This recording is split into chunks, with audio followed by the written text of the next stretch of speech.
대표님께서 지금 이렇게 이제 그 거시적인 해외 사례 이렇게 중심으로 좀 말씀해 주는데, 좀 국내 기업들도 좀 여쭤보고 싶어요. 네. 이게 네이버 카카오 같은 경우 보면, 특히 카카오 보면은 정고점 대비해서 거의 조금 물려 있으신 분들도 많이 있을 텐데, 네네.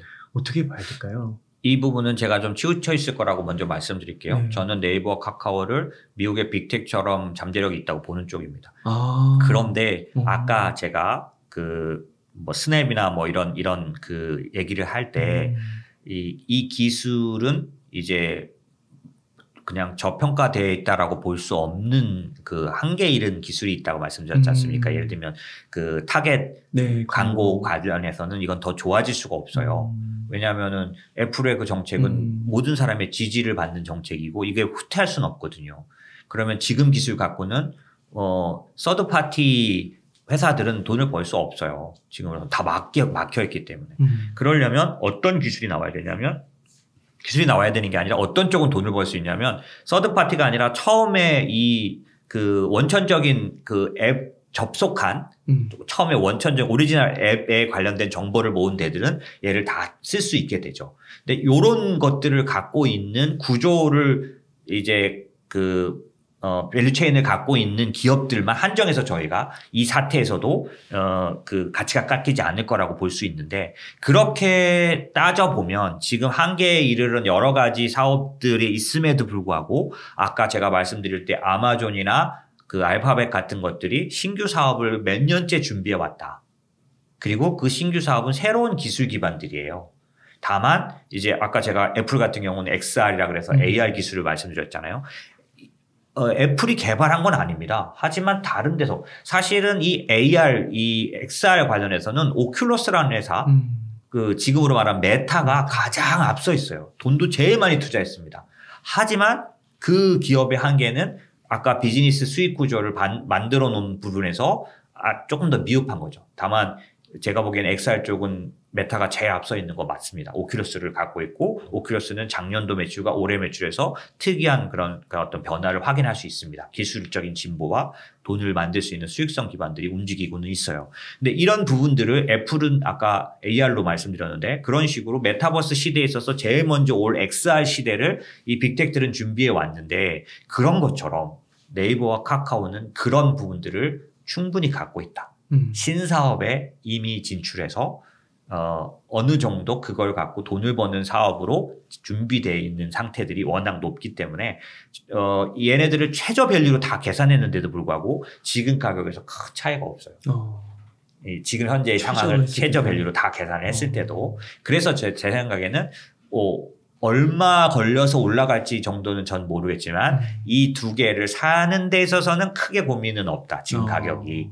예. 최악의 사태를 다 반영하더라도. 다만 좀 변망은 어떠냐? 제가 아까 말씀드린 대로 저는 기술의 변화에 의해서 혁신은 자꾸 다른 부분을 파괴하게 돼 있어요.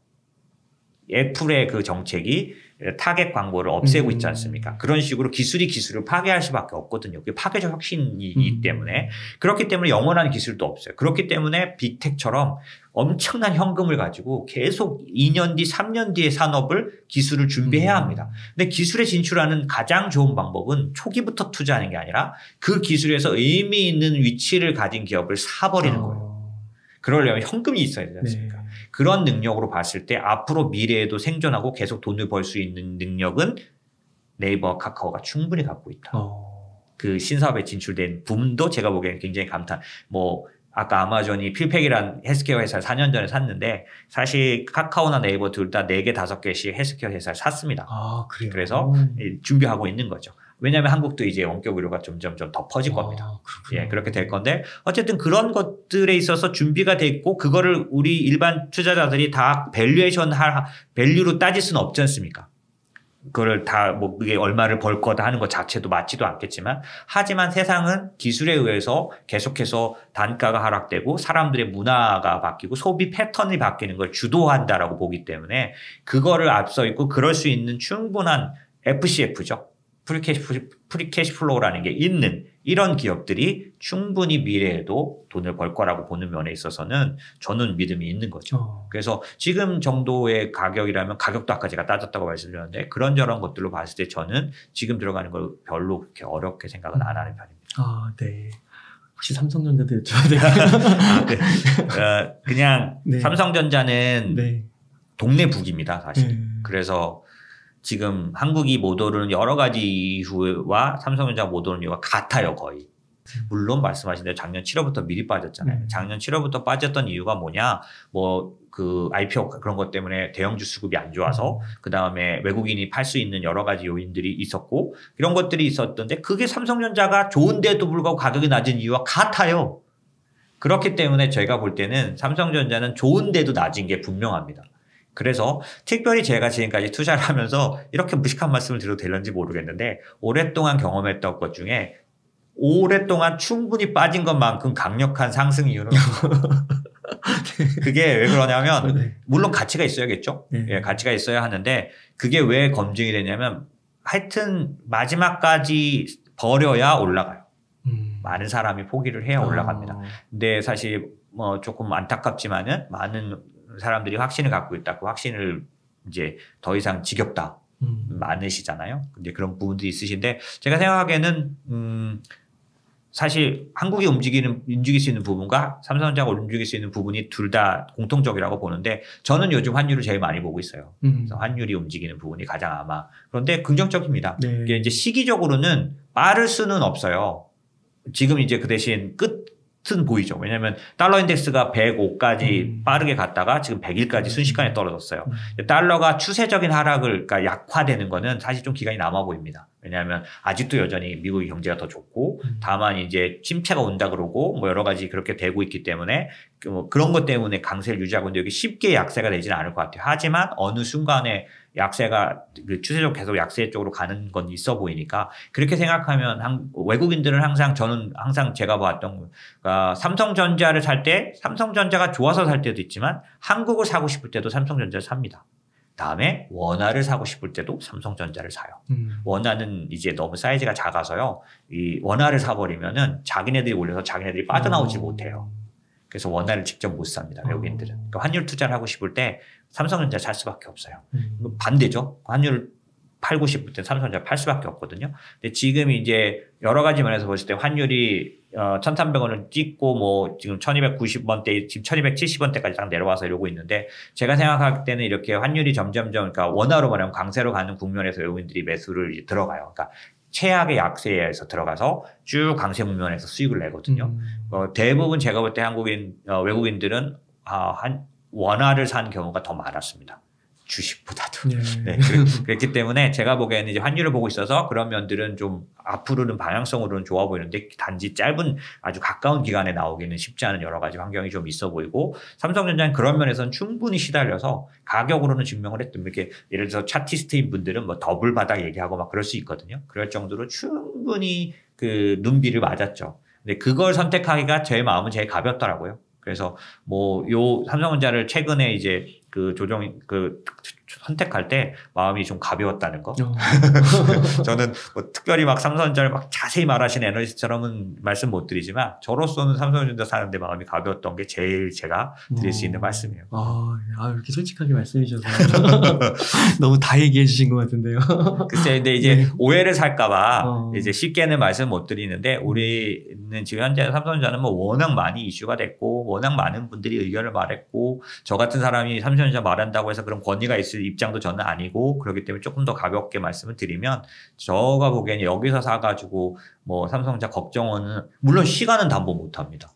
예, 그러니까 당연히 시간이 정해진 돈은 못하죠. 지금 상황에서는. 시간이 정해진 돈이 아니라면 올해 말까지 정도 저는 보면 그런 좋은 의견을 갖고요. 다만 이제 같이 말씀드리고 싶은 건 좀 이제 제가 사이클 얘기를 많이 드려요. 그래서 그 경기순환 사이클과 구조적 사이클 얘기를 드리는데 그걸 말씀드리는 이유는 하나는 뭐냐면 때로 투자는 좀 더 높은 데서 내려다보듯이 봐야 될 때가 있어요. 장기 투자를 할 때는 지금 1년이 아니라 10년을 봐야 하는 때도 있는데 그러다 보니까 사이클에 맞춰서 투자를 하면은 훨씬 더 좀 유리해지는 경향이 있어서 개인 투자자가 사이클을 좀 한다라고 체크하는 건 좋다라는 얘기를 드리는데 삼성전자 하면서 그 얘기를 왜 드리냐면 기본적으로 한국은 이 긴축이 어려움이 되는 시기에는 별다른 이유 없이도 약합니다. 신흥국이기 때문에. 네. 그런데 언제 그러면 확 꽃을 피우느냐? 달러가 약세로 전환돼서 본격적인 구간에서 한국이 좀 더 빨리 먼저 오르고요. 그 다음에 단기적인 시기인 수익률도 상당히 좋습니다. 그래서 지금 이제 많은 분들이 신흥국 투자를 물어보시는데 아직은 좀 이르고요. 달러가 본격적인 하락세로 가야 합니다. 그래야 신흥국 투자, 그때는 좀, 조금 약간 비중을 뭉치를 하셔도 돼요. 신흥국에 대해서.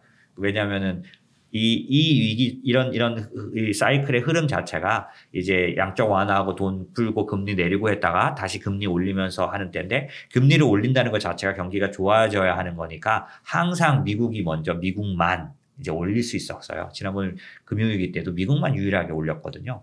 그러다 보니까 미국만 올릴 때는 당연히 달러도 강세고요. 그 다음에 금리 관련해서도 강세고 이런 것들이 다 여러 가지가 있는데 긴축이. 근데 그게 이제 완전히 다 시장에서 반영되는 순간이 와요. 그러면 사실 금리를 대부분은 올리기 시작할 때부터 달러가 강세로, 그러니까 약세로 바뀌거든요. 대부분. 근데 이번에는 조금 상황이 달라요.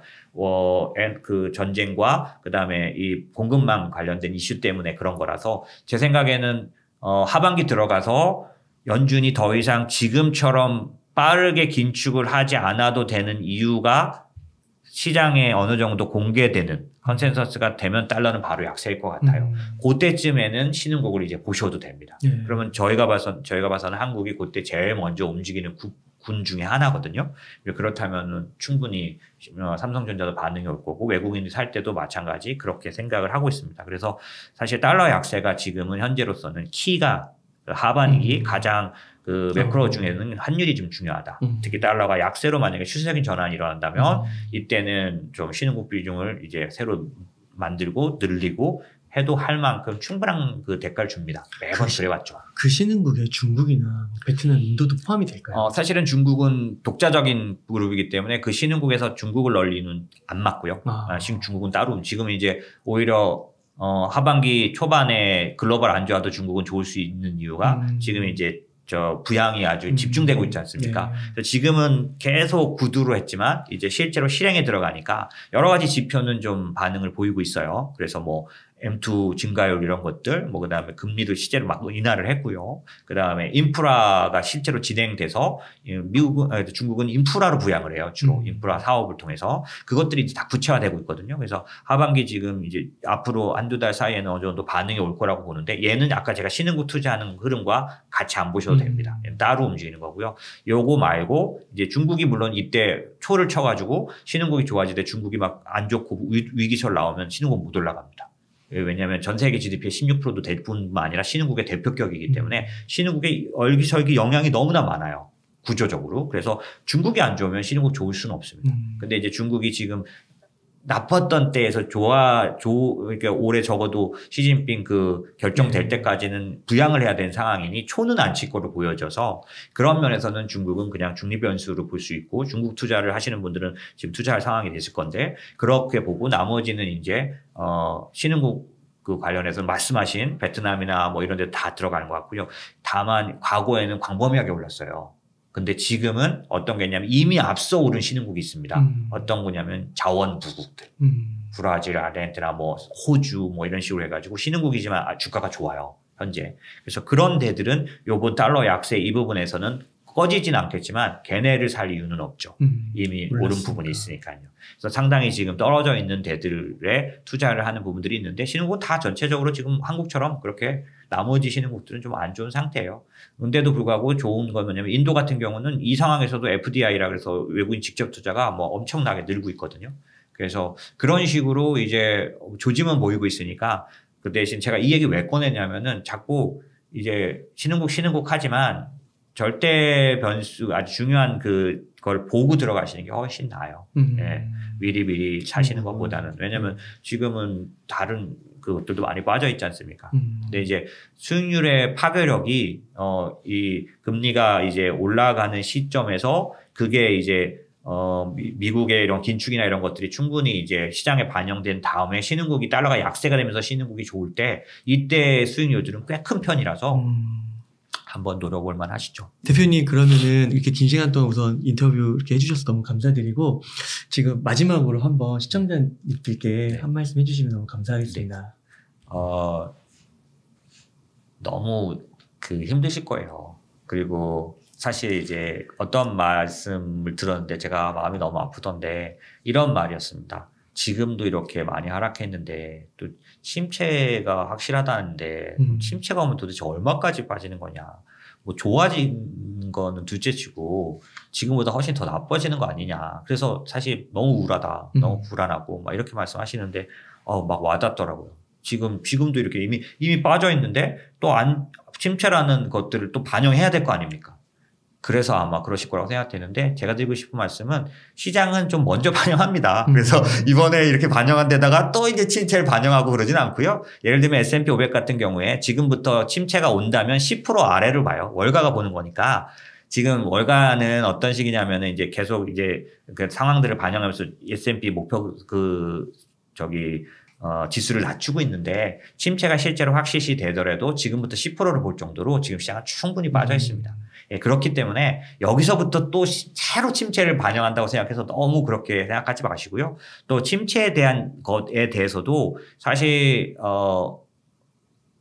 되게 좀 그런 얘기인데 리서치 센터나 이런 전문가 분들이 한 방향으로 공통된 소리를 할 때 한 번도 그 방향으로 간 적은 없어요. 그러니까 저도 마찬가지, 저도 다 들어가는데요. 왜냐하면 그렇게 되더라고요. 그래서 예를 들면 제가 예전에 현역에 있을 때도 12월 달, 1월 달에 코스피 3,000 막 이래가지고 리서치 센터가 다 동의해서 엄청나게 그런 때는 이상하게 1월 달부터 안 좋았어요. 이런 게 있습니다. 그래서 제가 무슨 얘기 드리고 싶냐면 우리나라 말하는 게 아니고요. 지금 월가가 거의 이제 S&P에 대한 그런 지수 조정이나 그다음에 침체에 대해서는 거의 확실시하고 있어요. 예. 그런데 그것과 반면에 아까 제가 앞부분에서 말씀드린 것 중에 연준은 필요에 의해서 지나치게 올리더라도 빠르게 내릴 수 있는 대응을 이미 경험한 데다. 말씀드렸던 3번 침체에 빠지지 않은 3번의 경우가 다 보험적 금리 인하라는 재빠른 대응을 했던 때입니다. 그러니까 재빠른 대응이 뭐냐면 막 올리다가 사람이 무안하잖아요. 갑자기 내리면 이거 자기의 잘못을 인정하는 거 아닙니까? 왜 올렸어 그러면? 이럴 수 있지 않습니까? 그런데도 불구하고 5개월에서 한 10개월 사이에 그러니까 마지막 올린 거로부터 5개월 내부터 빠르게 내렸던 3번만 성공을 한 거예요. 그중에 제롬 파월은 2019년도에 자기가 경험해 본 사람. 그렇기 때문에 제가 말씀드린 거 뭐 금리를 내릴 거다 이런 게 아니라 제 얘기 아니죠. 블러드나 요즘 몇 명 나와서 얘기하고 있으니까요.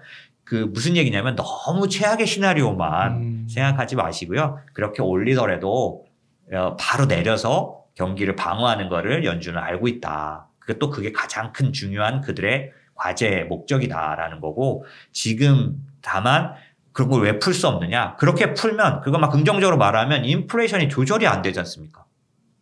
인플레이션은 심리적인 영향, 아까 소프트 데이터 말씀드렸는데 인플레이션 사람들이 마음속에 인플레이션을 다 마음에 품으면요. 어디서 나타난 기대 인플레이션이 올라갑니다. 만약 기대 인플레이션이 올라가서 조절이 안 되면 연준은 끝이에요. 마음속에 그거는 자기들이 어떻게 바꾸지 못합니다. 그걸 바꾸기 위해서 지금 자꾸 강력한 긴축이나 이런 얘기를 해왔고 그게 어느 정도 여러 가지 면에서 좀 통하니까 이제 와서 바로 내릴 수도 있다는 얘기를 하는 게 아닐까? 저는 지난번 제롬 파월 발표한 5월 발표에서 상당한 자신감을 좀 받고 그런 부분들이 제 섣부른 판단일 수 있는데 제가 생각하기에는 그건 믿지 마시고요. 다만 지금 제가 말씀드린 것처럼 너무너무 이제 저들이 말하는 그러니까 연준 이사들은 이제 같이 북치고 장구치고 하는 사람들이 뿐이다. 실제로는 먼저 사람들을 위협한 다음에 제롬 파월이 서서히 풀어주는 방식으로 가는 게 그들이 원래 하는 일이니까 여러분들이 너무 부정적인 뉴스에만 너무 그렇게 그래서 심각한 최악의 시나리오만 생각해서 어려워지지 않으셨으면 좋겠고요. 시장은 생각했지 않았던 일들로 올라가고 그 다음에 어제하고는 오늘 너무 다른 모습을 보이는 게 시장이에요. 어제까지는 정말 빠질 이유만 있는 것 같더니 오늘은 올라갈 이유만 찾아내면서 바닥을 계속 높여가는 상승이 나옵니다. 그래서 사실 지금만 봐서는 어디 올라가게 보입니까? 지금 같아서는. 그런데 시장은 언제나 갑자기 돌변하듯이 올라간 적도 충분히 있었기 때문에 너무 그렇게 비관적으로만 보시지 않으셨으면 좋겠고요. 우리가 이제 몸 관리 잘해가지고 이제 자기 관리 잘해가지고 이렇게 버티는 것처럼 어려움이 올 때 그런 것처럼 밥 잘 먹고 또 운동하고 그 다음에 뭐 이러면서 관리하는 걸 버티는 것처럼 지금은 이 멘탈부터 해서 잘 관리하셔서 잘 버티시면 제 생각에는 그렇게 길지 않은 시간에 내가 잘 버텼구나. 이게 그러길 잘했다. 이러실 수 있는 때가 올 거라고 봅니다. 네. 대표님, 그 희망과 용기의 말씀 주셔서 감사의 말씀 드립니다. 그러면 대표님, 오늘은 이 정도에서 인터뷰 마무리하도록 하겠습니다. 이렇게 해서 인머스트 투자자문의 대표이시자 투자의 지도의 저자이신 장재창 대표님을 모시고 이야기를 나눠봤습니다. 긴 시간 동안 유익한 인사이트 많이 나눠주셔서 감사의 말씀 드립니다. 오늘 고생 많으셨습니다. 네, 감사합니다.